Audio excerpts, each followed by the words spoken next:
Bueno, buenos días, Guillem. La verdad es Buenos que días. estamos encantados de que estés colaborando con nosotros, con esta pequeña charla. Am, Esta es una parte de tu mentor que es relativamente nueva, ¿no? Estas charlas con personas con un recorrido importante como es el tuyo, ¿no? Y queremos agradecerte que colabores en esto, ¿vale? Quizás podemos empezar por una pequeña presentación para aquellos que no te conozcan. Bueno, muy bien. Me llamo Guillem Feixas y soy profesor catedrático de la Facultad de Psicología de la Universidad de Barcelona. Soy psicoterapeuta y especialista en psicología clínica. Eh, bueno, un poco como estudiante de psicología ya me empezó a interesar muchísimo las clases de Manuel Villegas que hablaban de la psicología humanista y incluso como estudiante empecé a formarme de una manera informal porque no habían estos másters que existen ahora y que en Mm. parte han supuesto gran parte de los esfuerzos que yo he dedicado posteriormente, pero empecé a formarme como terapeuta en el ámbito humanista y empecé a practicar con grupos de encuentro rogerianos y grupos de terapia en los que practicaba psicodrama, gestalt, y también me estuve formando con Manuel Villegas en un pequeño grupo sobre la psicoterapia existencial. Ujú, ujú. Siempre aprovecho este punto para señalar que esta formación en psicoterapia existencial fue muy determinante en mi historia y lo es aún ahora, porque de alguna manera lo que reconoce la perspectiva existencial en psicoterapia son básicamente dos cosas, ¿no? Una es, digamos, la posibilidad humana de tomar decisiones, de decidir. Nos dibuja una imagen del ser humano como un ser que decide, no Mm. necesariamente conscientemente, pero que no está súper determinado o totalmente acorralado por las circunstancias, ¿no? Sino la idea de que un ser humano, incluso en una situación muy desfavorable, tiene algún tipo de opción de decidir, ¿no? Lo cual no quiere decir que en absoluto le quitemos peso a las desigualdades de Mm. género, de clase, de todo tipo que existen, de orientación sexual, etcétera, que existen y que son muy potentes a la hora de influir en el sufrimiento humano. Pero esta idea de que tenemos una opción, a mí es una idea que me pareció muy importante y que sigue siendo clave en el momento actual. Y la otra idea es que el existencialismo básicamente se opone al esencialismo. Y yo creo que la práctica de la psicología clínica y la psiquiatría, basada, sobre todo toda aquella práctica que se basa excesivamente en el modelo biomédico, es muy esencialista, ¿no? Es decir, María es anoréxica o María es histérica, ¿no? O Mm. es, Mm. no sé, este ser, ¿no? Este verbo ser hace que esa sea la esencia de la persona a la que intentamos ayudar, en lugar de entender, como dice el existencialismo, que tu esencia es tu existencia.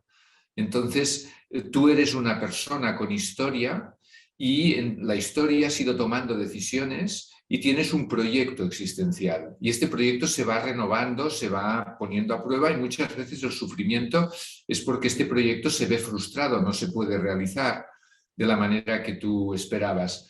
Y que hay que reconstruirlo, ¿no? Y en realidad esta visión de la psicoterapia como una reconstrucción de proyectos o como una reconstrucción de significado es lo que ahora me parece fundamental. Y en el momento en que tuvimos que buscar con Manuel Villegas, él como director y yo como doctorando, un tema para mi tesis, Mm. Mm. o un enfoque para mi tesis, encontramos en la teoría de constructos personales una teoría verdaderamente psicológica, hecha por un psicólogo clínico, además ingeniero de formación básica, pero psicólogo, O sea, tú que llegaste al tema de los constructos personales en la tesis, ¿eh? en Investigando la sobre qué tesis. podías hacerlo. Exacto, porque nos dimos cuenta que en aquel momento una tesis sobre análisis existencial sería difícilmente aceptable en Ya. un entorno académico porque era demasiado filosófica en un momento en que la psicología quería salirse de la filosofía y tener sus propios contenidos y teorías y etcétera, ¿no? En el contexto español, ¿no? O sea, estamos hablando de los años, Donde ¿qué? 90 pronto de los 90. No, estamos hablando de los años 80. De los 80, años 80. claro. Sí, sí, sí, sí. Cuando las facultades de psicología son de finales de los 70, principios de los 80. Es decir, que se habían desgajado de las facultades de filosofía y por tanto no querían ser muy filosóficas, sino que querían ser estrictamente psicológicas. Esto ha llevado que ahora actualmente en la formación de las psicólogas y psicólogos la filosofía tiene un papel, bueno, de un cero a la izquierda, ¿no? Es decir, incluso se ve con un cierto menosprecio aún ahora, ¿no? En ese momento sobre todo, pero aún ahora se ve en un cierto menosprecio. Creo que es una pérdida, creo que es algo que no nos beneficia, ¿eh?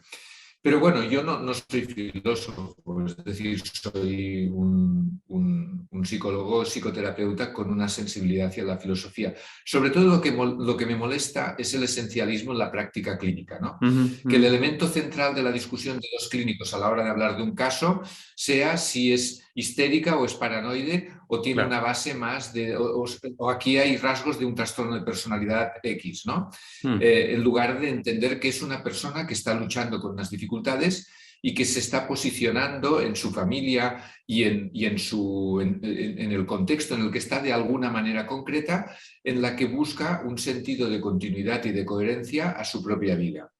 Esto es lo que para mí me parece importante y que se instauró ya de alguna manera, aunque quizás no lo hubiera podido explicar así, con el existencialismo, y que ahora con el enfoque de la teoría de constructos personales y su forma de entender la identidad como un elemento fundamental y de entender la psicoterapia como una reconstrucción de los procesos de identidad, más allá de que eso conlleve también cambios a nivel conductual y sintomático, pero estos cambios devienen estables en la medida en la que implican un cambio en cómo yo me siento el hecho de ser yo y cómo yo me proyecto en el futuro siendo este yo o este nuevo yo que ha surgido del proceso terapéutico, ¿no? Entonces, bien, esta sería de alguna manera un aspecto en mi formación como terapeuta que fue muy importante y que se lo debo al profesor Manuel Villegas. Claro, porque También Manel, fue... perdona, Manel de alguna forma fue tu mentor, ¿no? En este caso.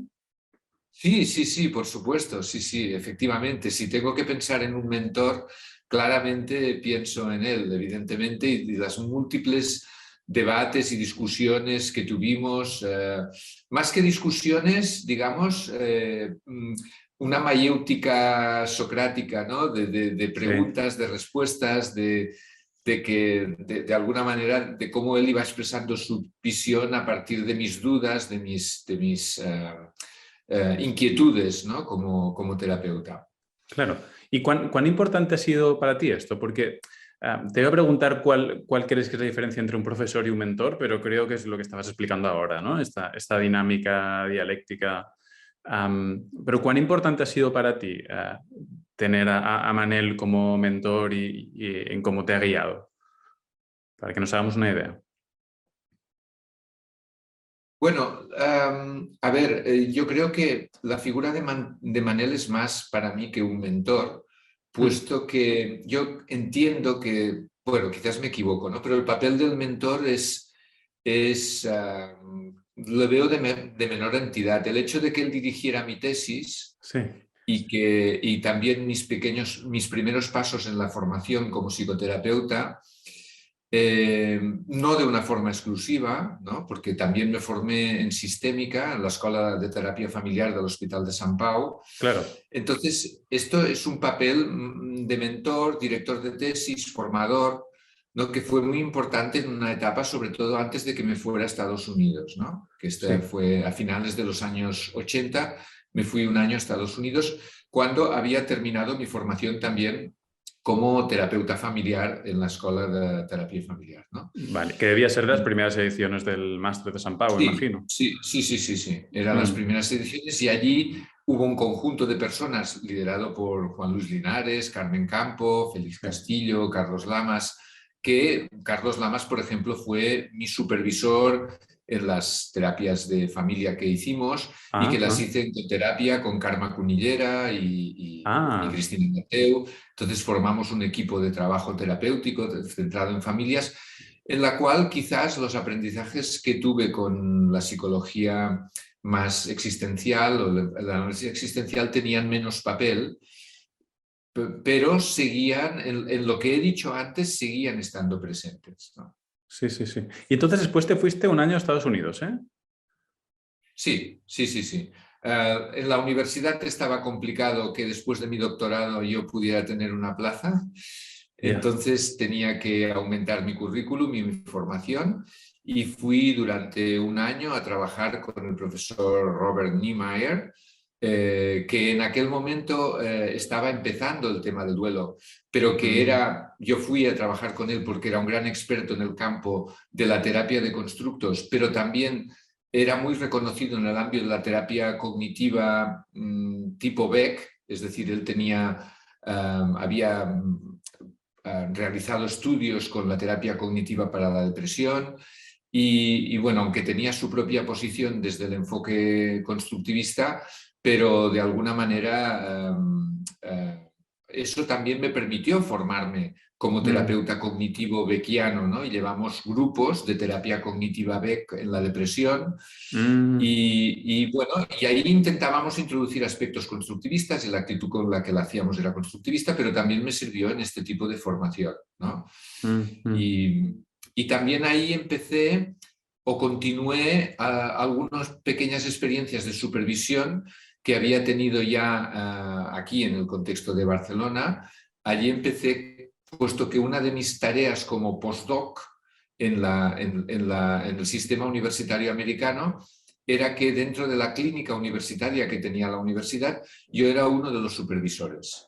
Ah, Entonces vale. ahí estuve supervisando estudiantes de doctorado, que allí el doctorado implica al mismo tiempo formación investigadora y clínica. Está todo integrado en el modelo que se Mm. estableció en Estados Unidos, ¿no? Los alumnos de doctorado, el doctorado es parte de su formación como psicoterapeutas, como PhDs, ¿no? Que es lo que permite luego acceder a las licencias de asistencia, Sí, tienen que sí. sacar un doctorado, ¿no?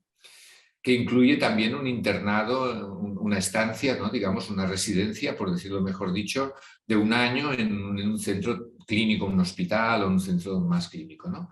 Ujú. Está todo más integrado. Pero allí también tuve la oportunidad de supervisar estudiantes que no me habían escogido, sino que me habían Ya. asignado como su supervisor y que tenían orientaciones distintas, ¿no? Y esto reprodujo un poco la situación en la que George Kelly hacía supervisión en su programa de doctorado, que seguía este mismo modelo de Ah, integrar la formación clínica y la supervisión con la formación académica para conseguir un doctorado en psicología.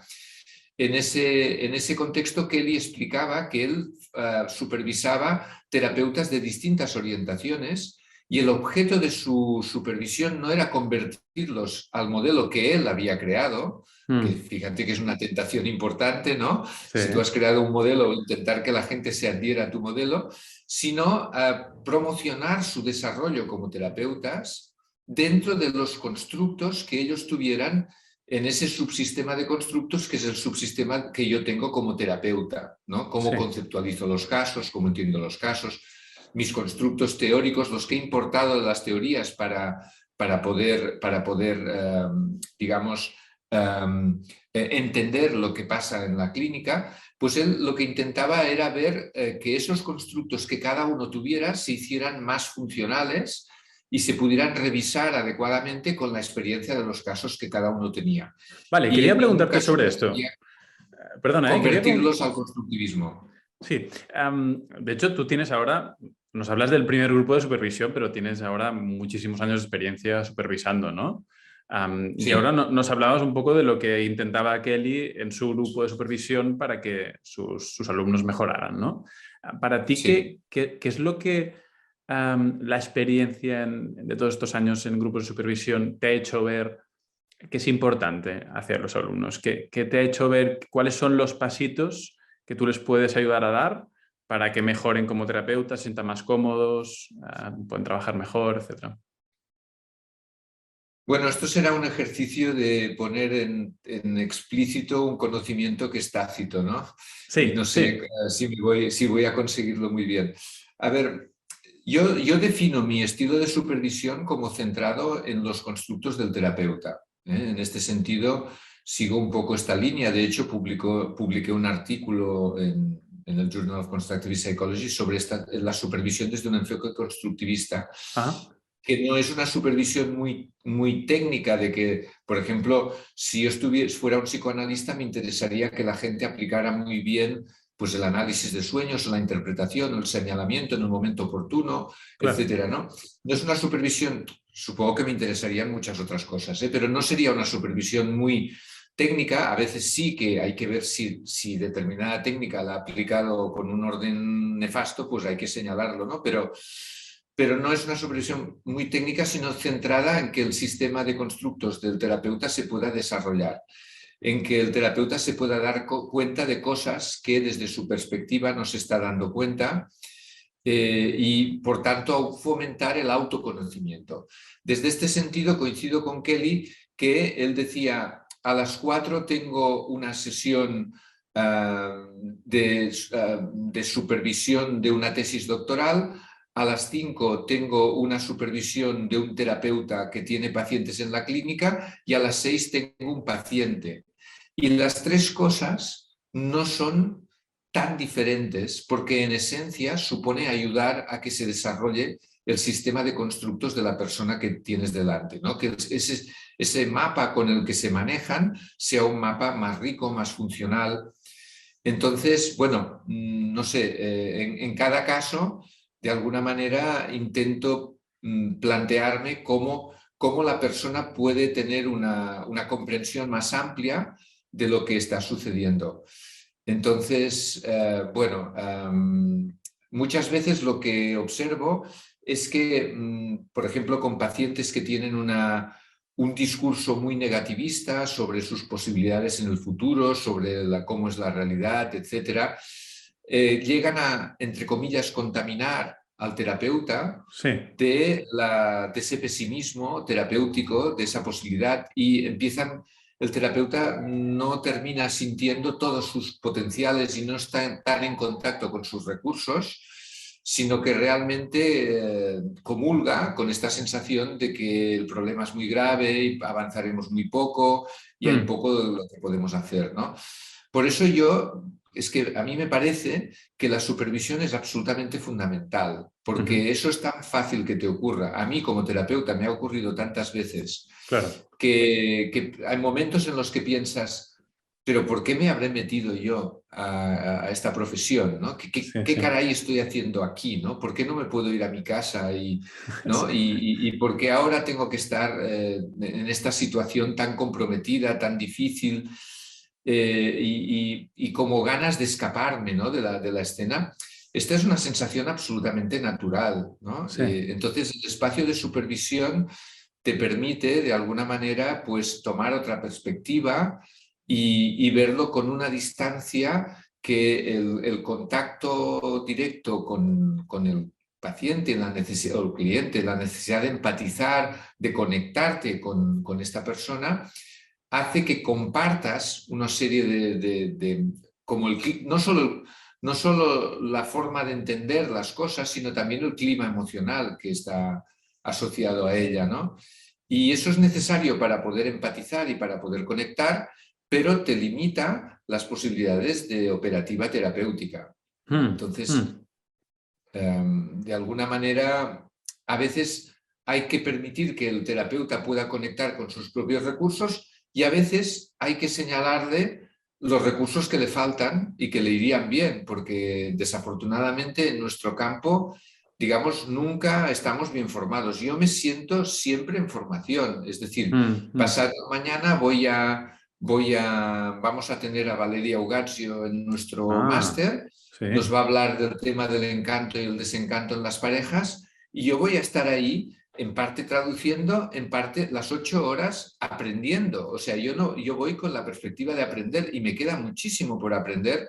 Y una parte del gran privilegio que supone dirigir el máster que dirijo es poder seguir aprendiendo de todos los profesores que vienen al máster. Y a veces me planteo, ¿de quién tengo ganas de aprender ahora? voy a traerlo para que va a aprender Claro. conjuntamente con las alumnas y los alumnos, ¿no? Entonces, yo esto no me lo ahorro con los terapeutas, ¿no? Es decir, O sea, una de si las cosas que tú haces es recomendar recursos, ahora te estaba refiriendo a formaciones, lecturas, etcétera, ¿no? sí, o incluso enfoques, es decir, Ujú. hay terapeutas que tienen una perspectiva absolutamente individual y no se dan cuenta de todo el juego sistémico que hay en ese caso. Sí, Entonces, bueno, yo intento señalar estos aspectos, pero intento también que la persona sea consciente de que le falta, de que hay otra perspectiva con la que mirar los casos que requeriría una cierta formación. claro. Vamos, eso no es el eje de mi supervisión, pero si lo detecto, no me lo callo. O sea, creo que es un deber, es un imperativo ético la necesidad de no solo de supervisar, sino también de seguir formándose. Claro, o Por sea, eso me parece que esta plataforma tiene un sentido importante porque es un recurso más de mm, formación. claro, Quizás claro. no tendría que ser el principal, pero sí que es un recurso más que a veces es al que la gente puede acceder. Sí, sí. Estoy de acuerdo, ¿eh? No, no debería ser el principal. De hecho, una de las cosas que eran importantes para nosotros al crearla era no chafar el terreno a nadie, ¿no? Ujú, ujú. Principalmente a los másters o a las formaciones de posgrado, etcétera, porque es otra cosa, ¿no? Es una cosa más comprimida, muy centrada en un tema, etcétera, ¿no? Basada en la experiencia, pero nosotros somos conscientes del valor que tiene una clase más tradicional, ¿no? Y de todo el recorrido que tiene y de la importancia de los estudios científicos, etcétera, que esto es un eje esencial, ¿no? Bueno, y las prácticas coordinadas Las con estos prácticas, contenidos y exacto, la las inclusión supervisiones, sí. de profesorado internacional que venga a enfatizar en temas punteros. Claro, claro. O sea, es incomparable, pero sí, estamos muy de acuerdo con lo que dices, ¿no? Que al final es un elemento más que nos puede ayudar y más en momentos de la vida también bueno, desgraciadamente cada vez lo vemos más. Últimamente con la pandemia, ¿no? Nos hemos encontrado muy limitados. Creo que tú mismo a la hora de... Has tenido que encajar Sí. el máster de una forma que pudiera llegar, ¿no? Porque nos hemos visto limitados en la forma presencial, pero se me ocurren muchos momentos vitales, no sé, alguien que está teniendo un hijo pequeño o que va a vivir fuera, que ahora ha ocurrido mucho, ¿no? Gente que va fuera de la ciudad. Sí. O sea, esta parte online creo que es muy poderosa ahora y que es interesante de poder aprovechar, ¿no? Bueno, nosotros también la estamos potenciando mucho porque los seminarios, por ejemplo, los hacemos la posibilidad de que se puedan ver posteriormente, porque tenemos Mm, mm. alumnas y alumnos de Sudamérica que en cuanto a horario, pues el sábado por la mañana no lo pueden ver, ¿no? Claro. Entonces, y luego, sobre todo, la posibilidad de ver las clases en streaming, ¿no? Esto Mm, también es un cambio que hemos hecho en estos años sí. post pandemia y que es muy importante porque, como decías tú, por distintos motivos mucha gente no puede desplazarse al campus Mundet, ¿no? Sí, sí, sí. Vale, para recapitular un poco, estábamos hablando en el ámbito de la supervisión, ¿no? Lo que tú creías que era importante de trasladar al alumno.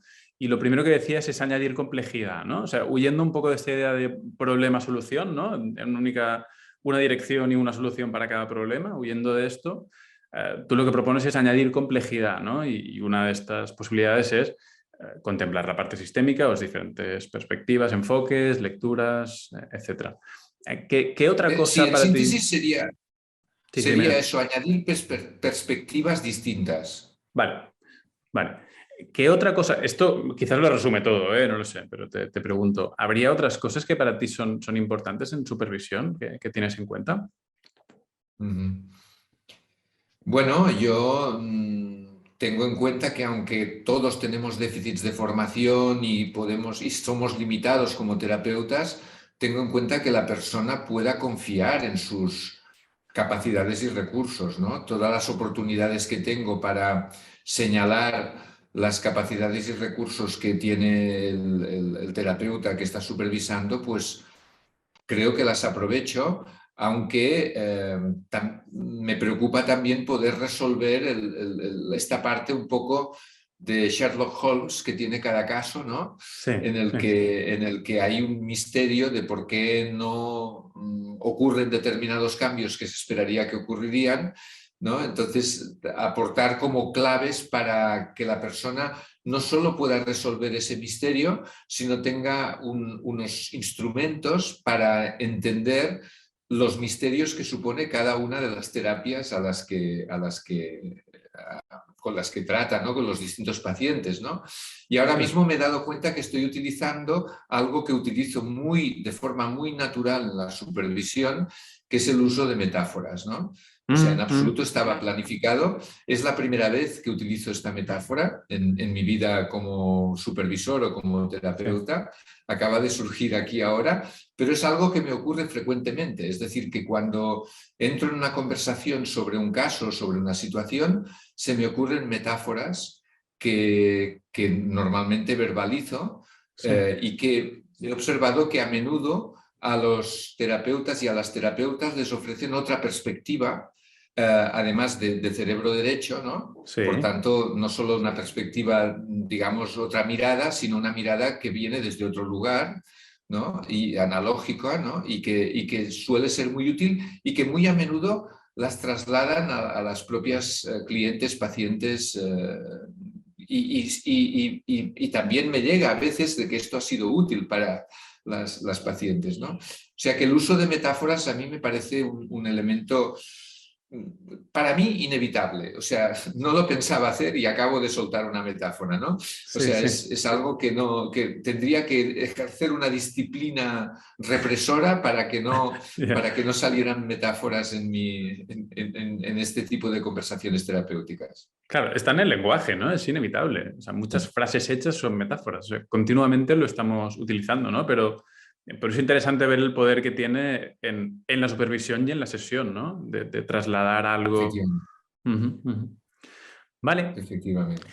Un poco estás bordeando todo el rato esta idea del autocuidado del terapeuta, que para nosotros en tu mentor es esencial, ¿no? Nos hablabas del tomar conciencia, de verlo desde otra perspectiva, ¿no? Del trato que tú tienes, me parece muy amable, muy correcto, ¿no? Con los alumnos, pero también puntualizando aquello que deberían hacer diferente o aquella información que les puede faltar, ¿no? Este equilibrio debe ser difícil en algunas ocasiones, ¿no? Pero por tus palabras me parece que tienes en cuenta esta parte del autocuidado del terapeuta. No sé cómo lo enfocas esto. A ver, yo la primera vez que me planteé el tema del autocuidado del terapeuta, que ahora creo que es mucho más evidente, pero la primera vez que me lo planteé fue directamente porque Michael Mahoney habló de esto en un seminario en el máster. Es Sí, decir, sí, sí. cuando vivía, ¿no? Sí. Él se dedicaba un tiempo a hablar de esto y la importancia que podía tener. Y de esto voy a rescatar dos cosas concretas. Una de ellas es que nuestra profesión es una profesión de cuidado. Mm, Y a medida que vamos creciendo y nos vamos desarrollando como terapeutas, podemos hipertrofiar esta capacidad de cuidado, esta empatía, esta capacidad de cuidar, de atender al detalle, de descentrarnos de nuestras necesidades y motivaciones para atender las de la persona que nos consulta, de comprender bien, etc. Todo esto es necesario desarrollarlo mucho y se puede llegar a hipertrofiar de una manera en la que este rol de cuidador deviene un rol más allá de la sala de terapia o un rol, mm. digamos, muy rígido en nuestra forma de vivir la vida, ¿no? Ujú. Es decir, que nos colocamos en esta posición en todos los contextos. Mm. Entonces, él señalaba una cosa muy concreta que yo he hecho, he seguido el consejo en alguna ocasión, pero no creo que me haya servido mucho, pero bueno, creo que sirve metafóricamente, y es la necesidad, él recomendaba a los terapeutas que fueran a un centro en el que les dieran un masaje terapéutico. Ah, No un masaje para resolver una contractura, sí. también, obviamente, ¿no? Pero sino simplemente el colocarse en la situación de que tú no tienes que hacer nada y hay otra persona que se encarga de tu cuerpo y que es una forma potente de ocuparse de ti, para que esté pues relajado y esté, en fin, en un buen estado, ¿no? Sí, sí, sí. Esto me parece que si no se sigue de una manera literal, creo que como metáfora también es interesante, ¿no? Claro, claro. Porque es el negativo fotográfico de nuestro quehacer cotidiano como terapeutas. Sí. Sí, sí. Y entonces tú es algo que has tenido en cuenta. Entiendo que lo del masaje de forma literal, no sé si lo has hecho, quizás alguna vez, pero no debe ser muy frecuente, ¿no? No, Pero no, de no lo he otras maneras. incorporado. Vale. Pero de otras maneras me imagino que sí, ¿no? Que intentas hacer este Sí, negativo. No sé cómo lo haces tú. meditación, Ah, mm, este tipo de cosas creo que son importantes y cada uno las tiene que desarrollar en su estilo, tiempo y manera. Por ejemplo, la meditación en movimiento, como puede ser el tai chi, también puede ser algo interesante. Para algunas sí, personas mejor que el mindfulness. En fin, eso cada uno tiene que encontrar su masaje, ¿no? Michael Mahoney claro. creo que sí que le interesaba más el masaje, pero bueno, Sí, creo o que le funcionaba más que le interesaba, ¿no? Cada uno tiene que encontrar el espacio de autocuidado. Pero a mí lo que me preocupa cuando surge esta cuestión del autocuidado, lo que me preocupa es que cuando entro en contacto con centros clínicos y sí. veo cómo están los terapeutas, los veo a todos estresados y sobrecargados, a todas y todos. Ujú, ¿Eh? ujú. Es decir, el terapeuta que tiene su propia consulta, si se lo organiza bien y no tiene una presión económica muy grande, puede ser que pueda regular esto de una mejor manera. Pero los terapeutas que trabajan en centros, todos los contactos que yo he tenido, he observado una presión asistencial muy importante. Claro, Entonces, eso da muy poco espacio para la supervisión, para el autocuidado y también da muy poco espacio para preparar las sesiones, sí. lo cual lleva a que las sesiones sean, yo creo, menos productivas, Ujú, porque ujú. ahora estamos haciendo un proyecto en el que supervisamos sesión a sesión un proyecto de investigación. Parte del proyecto es esta supervisión y cómo preparamos de una sesión la siguiente hace que estas sesiones sean mucho más efectivas. Claro, sí, sí. Este espacio no existe y en el fondo esto el terapeuta lo sabe. Ujú, ujú. Entonces, el saber que tú estás ayudando menos porque tu estructura, tu tiempo, te genera un sentido de inadecuación, incluso culpabilidad, etcétera, que creo que no es positivo. Y luego ya puedes dedicar tiempo al autocuidado y hacer mindfulness o hacer no sé qué cosas Claro, que te van claro. muy bien. Pero lo que no está bien es la estructura en la cual estás. Y lamentablemente esto puede no depender de ti, al menos parcialmente, ¿no? Esto es Pero interesante y creo creo, que creo que sí, liga mucho con lo que decías al principio, cuando hablabas del existencialismo, de esta idea de agencia, ¿no? Que es un término que se ha acuñado más tarde, se ha sí, puesto bastante de moda, ¿no? Pero que sí, no podemos olvidar el entorno, el contexto, ¿no? Empezando por efectivamente. la familia, el entorno social, el Estado, el sistema político que nos rodea, la situación Sí, mundial, no sé. O sea, hay mil cosas del contexto, mil variables que nos condicionan, ¿no? Y es cierto que a veces nos podemos perder un poco en esta idea del autocuidado un poco frívola del, bueno, sí, ves a correr, medita, come bien y descansa, ¿no? Y bueno, ya, pero si tengo que hacer 15 sesiones al día, no sé de qué me sirve efectivamente. todo esto, ¿no? Hmm. Efectivamente, efectivamente, sí, sí.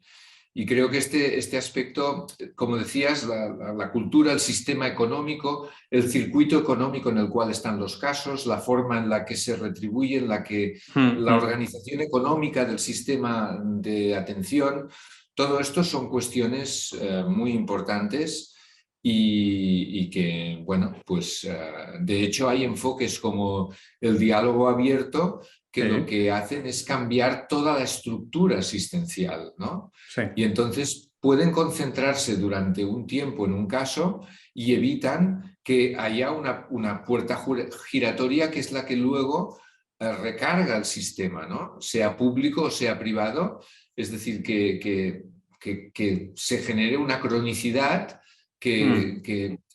bueno, que aunque a corto plazo tú atiendas en 45 minutos o 35, pero luego es igual, este caso va a estar dando vueltas por ahí, por tiempo, porque no se puede resolver. A lo mejor si le dedicaras más tiempo en el momento que es crítico, Ujú. entonces luego sería una persona que funcionaría naturalmente y que no necesitaría tantas horas de atención. Pero hay este cortoplacismo Claro. del sistema asistencial que creo que afecta mucho el bienestar, la salud mental del terapeuta, ¿no? Y de los pacientes. Y de los Claro. pacientes. Y esta es una cuestión cultural también, ¿no? Porque ahora hablas del diálogo abierto de Jaakko Sekula, ¿no? Que creo que está en Finlandia. Sí, ¿es así? Sí, está jubilado ahora, pero Está sí, jubilado. se mueve, pero sí, sí, sí, Vale. Que de hecho fue profesor del máster, no sé si sigue siéndolo, pero efectivamente. yo tuve la Mientras suerte estaba de... en activo, lo fue, efectivamente, Sí, sí, sí. muy, muy interesante, de hecho. Pero es verdad que no sé si sería trasladable aquí, a España. No sé cómo lo ves tú. O sea, hablando de esta idea de la cultura o de la Bueno, sociedad. para trasladarlo tendríamos que procurar cambiar el sistema asistencial y sé que hay iniciativas en este sentido en Hmm. algunos lugares, pero claro, como ocurrió en Finlandia, ellos lo hicieron en una zona de Laponia Sí, donde vieron que era factible hacerlo, pero eso no quiere decir que sea el sistema que se ha instaurado en toda Finlandia. ya, Es ya. decir, que en todas partes cuecen habas, ¿no? Es decir, bueno, que no es fácil cambiar todo un sistema, ¿no? Sí, sí, Pero yo sí. creo que eso es lo que cuidaría más a los profesionales. Eso sería lo más importante. Es mucho más fácil, digamos, es mucho menos cuestionador del sistema que un terapeuta haga esto que tú decías, vaya a correr o haga mindfulness para estar un poco mejor, que cambiar toda la estructura que realmente le está estresando, que es esto que decías tú, ¿no? Una Hmm, sobrecarga de pacientes impresionante. hmm. Creo que ahora hablamos de la relación entre el supervisor y el supervisado, ¿no? Y el terapeuta. Y continuamente me da esta sensación como de, bueno, es una relación que es la misma que tiene el terapeuta con el paciente, ¿no? De esta relación de cuidado, de acompañamiento, etcétera. ¿No estás muy de acuerdo, Bea? Sí, sí, sí, sí. Sí. Quiero decir que no es literalmente la misma, No, claro. pero en los procesos de, digamos, justo lo que decía aquel y que yo comparto, esencialmente estamos en el mismo tipo de asunto, ¿no? Que es en revisar, reconstruir significados. Sí, sí. Y entonces, yo sé que hace tiempo que no visitas pacientes, ¿no? Porque te estás dedicando más a la formación, a la investigación, etcétera. Am, pero no sé cuándo los visitabas o simplemente quería preguntarte cómo concibes esta idea del entorno en el que vivimos y la presión que ejerce. O sea, ¿qué papel tiene cuando tú te colocas como terapeuta con alguien? ¿Es algo que pones muy de relieve? ¿Es algo que dejas pasar porque no tenemos, consideras que tenemos poco poder de cambio? ¿Cómo lo enfocas esto? Bueno, ahora estamos haciendo un proyecto con jóvenes que tengan depresión leve moderada Sí, entre 18 y 29 años y en este proyecto, en la fase piloto, sí que he llevado algunos casos sí. y llevo las supervisiones, digamos, sesión a sesión, ¿no? O sea, los tratamos de forma gratuita en la facultad Ajá. o en algunos centros, etcétera, ¿no? Entonces ahí he recuperado un poco mi yo como terapeuta, pero Ah, efectivamente durante muchos años he estado sin hacer psicoterapia, a pesar de haber hecho familias, pareja, grupos sí. individuales, muchísimas durante muchos años, ¿Y qué tal? pero ¿Cómo ha esto sido? se paró. ¿Cómo ha sido después de tantos años volverte a encontrar con un paciente? Bueno, ha sido bueno, interesante, pero yo creo que el haber mantenido la supervisión ha sido algo que esto he hecho siempre y con un cierto número de horas a la semana, bastante importante, Sí. y creo que esto ha sido parte del proceso. El volver a ser terapeuta es volver a la sensación de que los héroes de verdad no somos los supervisores, son los terapeutas que ven los Ya. clientes, ¿no? Y los héroes más de verdad son esas pacientes y clientes que ven, que viven unas vidas difíciles, ¿no? Mm, mm, En el fondo, la reflexión ha sido que mi posición tiene mucho de cómoda y mm. que en algunos aspectos no, pero que realmente hay un autor que habla de reverence en la teoría de constructos personales, que es Larry Liner. Yo realmente tengo que sacarme el sombrero delante de los terapeutas a los que he supervisado y también como terapeuta a los clientes que están a veces viviendo vidas muy difíciles. Entonces, como en el modelo que trabajamos de constructos, la invalidación es lo que está conectado con las emociones negativas, Sí. siempre encontramos cuáles son los elementos invalidantes, ¿no?, en la vida de la persona y los señalamos para que invaliden lo menos posible, es decir, y para reconocer toda la importancia del contexto externo a la hora de condicionar la forma en la que yo gestiono mi vida, ¿no? Entonces, al mismo tiempo que tengo opciones, pero reconocer la importancia de los hechos externos, de las desigualdades que se dan en toda la sociedad, pero a veces se dan en una familia, en el trato con respecto a alguien, se dan en una empresa, se dan incluso en un grupo escolar, en el que en el fondo el bullying no deja de ser una forma de manejar la desigualdad, ¿no? Etcétera, ¿no? Y la discriminación. Entonces, todo esto es señalado de una forma importante porque si no la persona se invalida tanto que cree que todo es culpa suya, ¿no? Y Claro. es importante señalar todos los elementos que nos condicionan, ¿no? Somos libres, pero no tanto.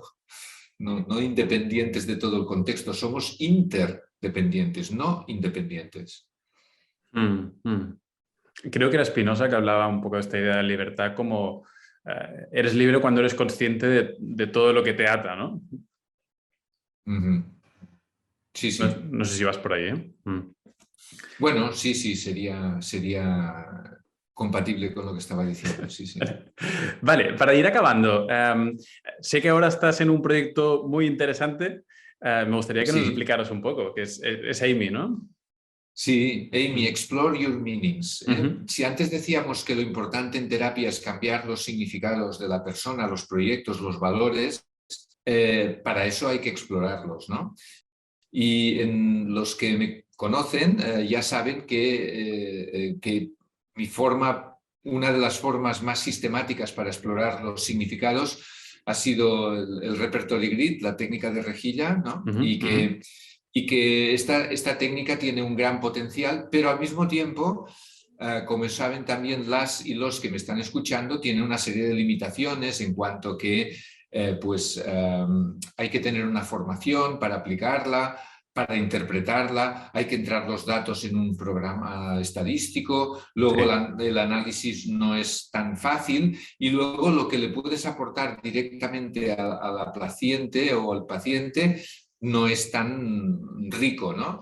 Entonces, lo que hemos intentado con Amy es superar todas estas barreras a través de una plataforma tecnológica que coayuda es un coadyuvante de la terapia y con una ayuda más o menos distante del terapeuta realiza de una forma automatizada la entrevista, de forma que no tienes que tener toda la formación necesaria para gestionar todas las dificultades que surgen en la entrevista. También gestiona las puntuaciones que después la persona hace de sus constructos en los elementos, a los Ujú, que llamamos características y personas, para no utilizar el término constructo. ujú, Intentamos utilizar un lenguaje que sea entendible para cualquier persona que tenga el nivel de bachillerato, o sea que no hace falta ni que sea profesional. O sea que los propios, me refiero a que los propios, sí que lo tiene que administrar un profesional, pero los propios las propias pacientes o clientes no tienen por qué entrar en la jerga que claro. utilizamos las psicólogas y psicólogos, ¿no? Entonces, el análisis se produce de una forma automatizada y se generan tres cosas, ¿no? Por un lado, un informe en un lenguaje natural y comprensible de toda la información que podemos sacar de la rejilla de esta persona. También se genera un gráfico 3D navegable Ujú, que se le ujú. puede mostrar a la persona a través de una pantalla de ordenador. Por cierto, la entrevista se hace a través de un ordenador, tablet o un móvil. Está también prevista para poderlo hacer, o sea que se puede utilizar Ujú. fácilmente en todas las consultas. Entonces, sí que necesitas un ordenador mejor que un móvil para ver el gráfico 3D, porque, en fin, el otro día lo estábamos haciendo con una pantalla muy grande y era fantástico porque se visualiza todo mucho mejor. Pero en una pantalla de portátil, pues también se puede visualizar muy bien, y estos gráficos tienen 3 dimensiones, no una o dos como tenían los programas de análisis de rejilla, y además con el ratón puedes mover y cambiar la perspectiva, hacer un zoom, alejarte, aproximarte, focalizar en distintos aspectos. Mira dónde estás tú, mira dónde está el ideal, mira dónde está tu padre, mira dónde está tu madre, mira dónde está ese yo antes del síntoma, mira dónde está tu yo alcohólico y dónde estás tú. Todo esto se puede generar, digamos, una conversación terapéutica como la que tendrías habitualmente con tu paciente, la puedes generar teniendo el gráfico delante y pudiendo gestionarlo como terapeuta para poder señalar aspectos en lugar de revelar como que tú seas el que explica cómo son las cosas, que la persona lo pueda ver y pueda preguntarse cosas, ¿no? ¿Por qué mi papá y mi mamá pues están tan juntos si yo los veo distintos? ¿O por qué yo estoy más cerca de mi papá que de mi mamá? ¿O por qué? Etcétera, ¿no? Cualquier cosa que le pueda surgir como algo que le llame la atención, ¿no? Que además es Y intuitivo, ¿no? O sea, cualquiera que pueda ver este gráfico y nos movamos un poco, se puede hacer este tipo de preguntas sin la guía explícita del terapeuta, que después esta guía es muy útil también, ¿no? Pero sí. puede ver En rápidamente realidad, cosas, ¿no? claro, es como extraer el mapa mental que tiene la persona y ponerlo en un espacio de 3 dimensiones. Esta es como la gran fantasía que hemos tenido los psicólogos siempre, ¿no? Si pudiéramos ver dentro de la cabeza de la gente, ¿no? Claro, pues sí, efectivamente es esto. De hecho, ya el proceso de entrevista genera un trabajo digamos, de función reflexiva, de mentalización importante, de autocomprensión, de autodescubrimiento importante, pero luego cuando se visualiza, lo que hacemos es al principio visualizar solo las personas. Y eso es súper entendible para cualquiera. Es decir, aquí estoy yo, aquí está mi padre, aquí está el ideal, aquí está mi madre. Esto no necesitas ningún tipo de formación. De hecho, lo estamos haciendo con adolescentes de 15 años y lo entienden perfectamente. Y luego puedes proyectar en ese gráfico los constructos, ¿no? Esto ya puede tener un poco más de complejidad, pero son tus propias palabras, es decir, o las propias palabras de la persona con la que estás trabajando. Por tanto, lo que a veces les cuesta a la gente es entender un cuestionario, porque les preguntan cosas que no entienden muy bien qué es lo que le están preguntando. ¿Qué quieren decir esas palabras en un cuestionario? En cambio, aquí trabajas con las palabras de la propia persona que te viene a consultar, ¿no? Por tanto, se hace entendible para adolescentes, para gente de distintos niveles culturales. Quizás el informe sí que necesitas un nivel bachillerato, digamos, ¿no? Sí que, porque cuando te explica, pues, que si hay una similitud entre el yo y el yo ideal, todo esto, quizás determinado nivel cultural, eso puede ser un poco difícil de entender, pero vamos, estamos hablando del 98% de la población, afortunadamente. Sí.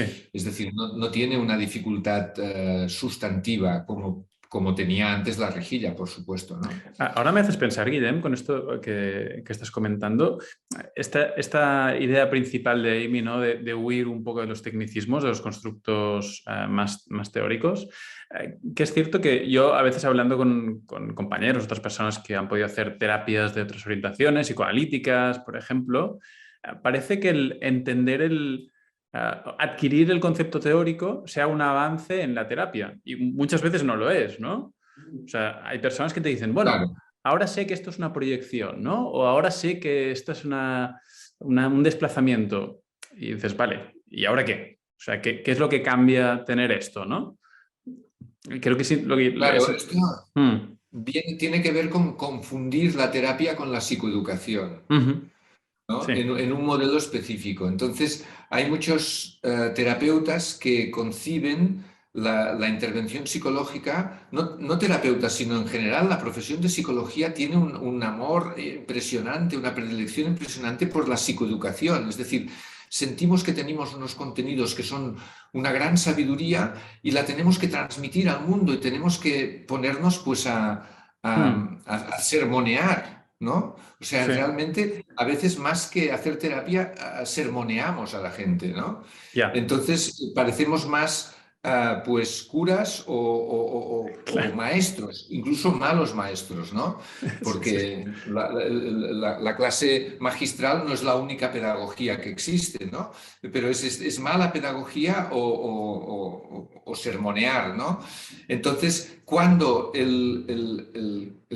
la cliente o la paciente, haciendo de buena alumna, nos muestra que ha entendido los contenidos, nosotras pensamos que ya está, ¿no? Sí, Qué sí, bien que lo hemos hecho, ¿no? Y ya sí. está.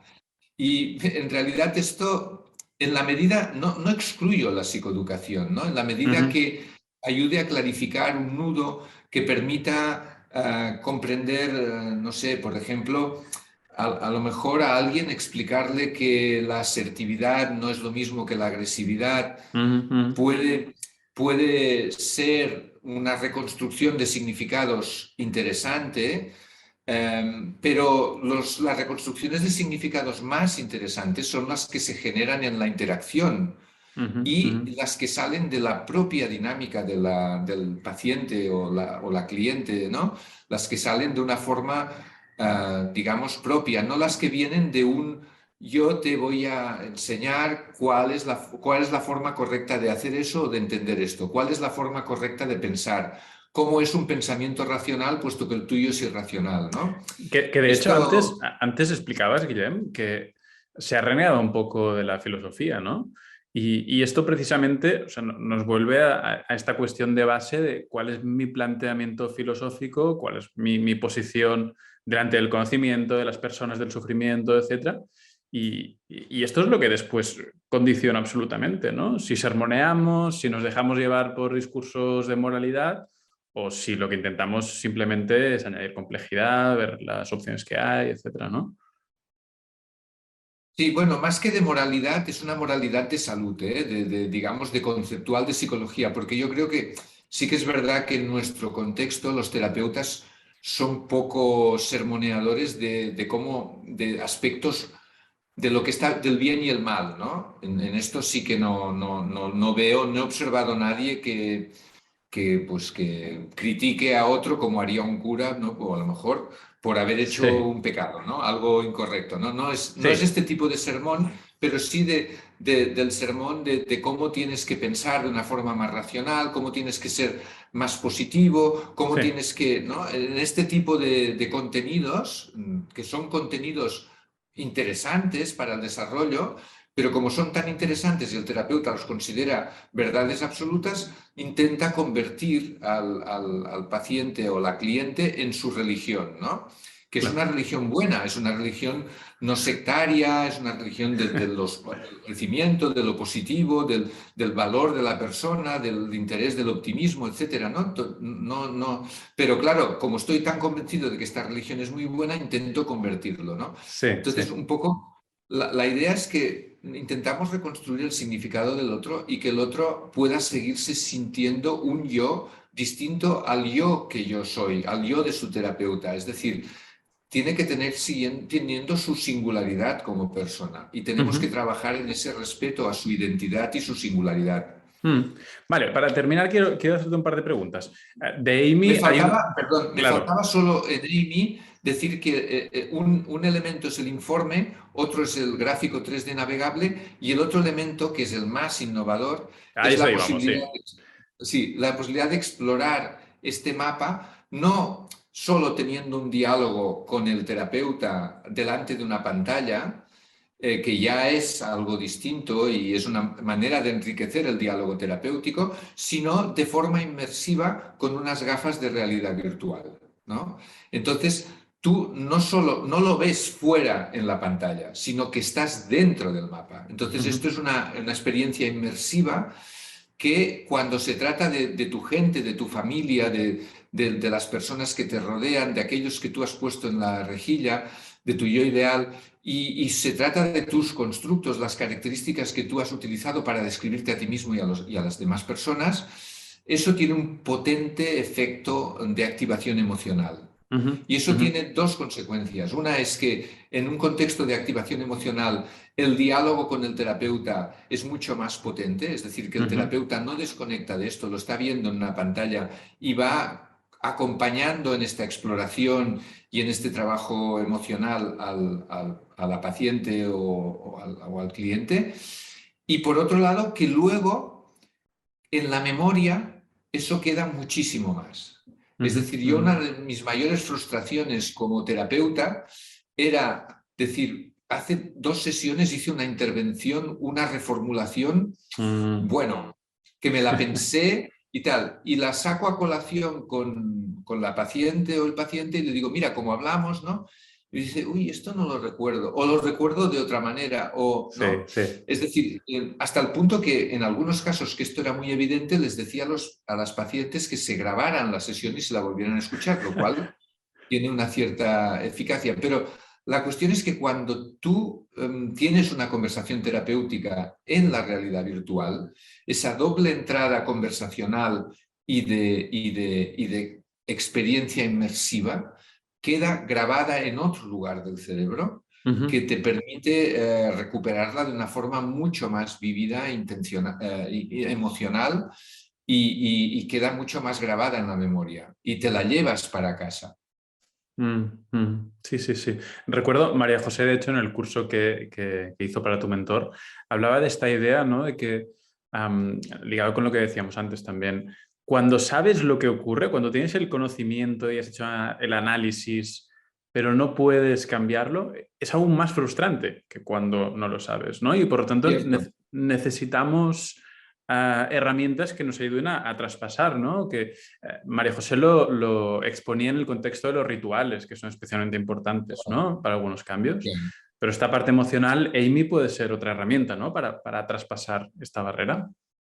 Sí, sí, evidentemente yo soy un gran fan de los ejercicios experienciales en la sala de terapia. Es decir, yo trabajo mucho pues, con sillas, no tengo toda la creatividad que despliega María José, porque ella es una terapeuta full time y además muy, muy creativa. Sí. Pero digamos que con mi formación psicodramática y gestáltica, yo trabajo me parece muy importante todo el trabajo experiencial.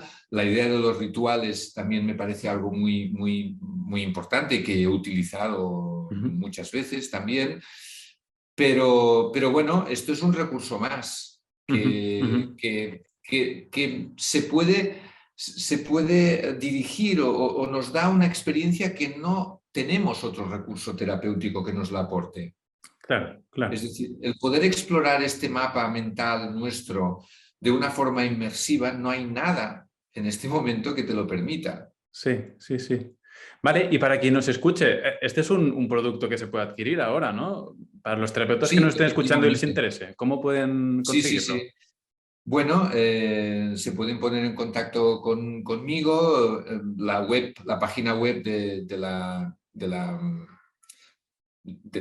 donde se comercializa el producto la podemos poner, supongo, Sí, sobreimpresa en este vídeo sí. y podéis solicitar una demo, podéis entrar en contacto y esto se está utilizando ya en una serie de consultas de psicología con un grado de satisfacción muy alto y viene acompañado de un paquete formativo para que todo terapeuta que no tenga por qué ser constructivista ni conocer la rejilla lo pueda hacer. De hecho, está pensado pues, para personas pues, que no necesariamente tengan un conocimiento de la rejilla. Si lo tienen, les irá mucho mejor, pero si no, no pasa nada. Y además, para aquellas personas que quieran profundizar un poco más, y esta ha sido una demanda que ha surgido de una serie de personas que estaban utilizando ya Amy, hemos hecho un curso superior universitario, que quiere decir un curso de 10 semanas online para potenciar mucho más el uso, el aprendizaje con este instrumento